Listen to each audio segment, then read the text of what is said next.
என் அன்பு குழந்தையே, உன்னிடம் சற்று நேரம் பேசுவதற்காகவே உன் அப்பா உன்னை தேடி வந்திருக்கின்றேன்.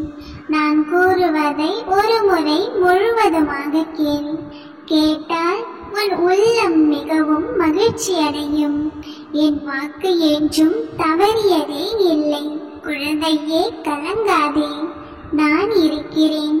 மனிதர்களின் ஆட்டம் எல்லை மீறும் பொழுது ஆண்டவனின் ஆட்டம் தொடரும். அந்த ஆட்டம்தான் இப்பொழுது நடக்கிறது. நீ துவண்டு போகும் சமயத்தில் யாரும் துணை இல்லை என்று கலங்காதே. உனக்காகவே ஏதோ ஒரு உருவில் உனக்கு துணையாக நான் வருவேன். குழந்தையே, தவறு செய்பவர்களை விட அதனை நெஞ்சில் அமைதியாக வேடிக்கை பார்ப்பவர்களே மிகவும் கொடூரமானவர்கள். அவர்களிடம் இருந்து சற்று விலகியே இரு. வாழ்க்கையில் அனைத்தையும் அனுசரித்துக் கொண்டு போனாலும் கடைசியில் கிடைப்பது என்னவோ வலிகளும் வேதனைகளும் மட்டும்தான். என்னை நீ எங்கேயும் தேடாதே, நான் உன் உள்ளத்தில் தான் இருக்கிறேன். உனது இப்போதைய நிலையை கண்டு துவண்டு போகாதே. நம்பிக்கையை மட்டும் ஒருபோதும் இழந்து விடாதே.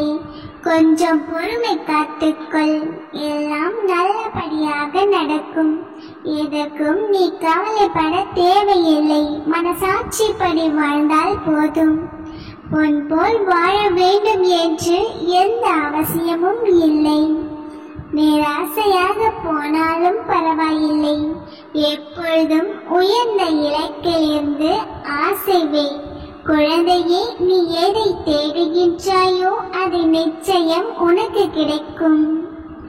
என்ன நினைக்கின்றாயோ அதை நிச்சயம் நடக்கும். துன்பங்களை அனுபவித்த காலங்களை மறந்துவிடு. ஆனால் அது உனக்கு கற்பித்த பாடங்களை ஒரு பொழுதும் மறந்து விடாதே. கூடிய விரைவில் நற்செய்தி உன்னை தேடி வரும். என்னை முழுவதுமாக நம்பு. உனது கோரிக்கைகள் அனைத்தும் நிறைவேறும். என் பார்வையும் கவனமும் எப்பொழுதும் உன் மீதுதான் இருக்கின்றது. நான் ஒரு பொழுதும் உன்னை கைவிட மாட்டேன். கலங்காமல் காத்திரு. நான் உன் வாழ்வில் விரைவில் அற்புதத்தை நிகழ்த்துவேன். என்னை அன்புடன் அழைப்பவருக்கு ஒரு பொழுதும் நான் கைவிட மாட்டேன். நீ எதை நினைத்தும் கவலைப்படாதே. குழந்தையே, சுயநலம் கொண்டவர்கள் என்று யாரையும் குறிப்பிட்டு கூற முடியாது. அதனால் நீ தான் கவனமாக இருக்க வேண்டும்.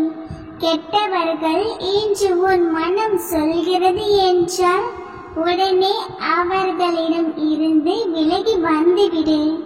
உனக்கு நல்லதே நடக்கும். நான் இருக்கின்றேன்.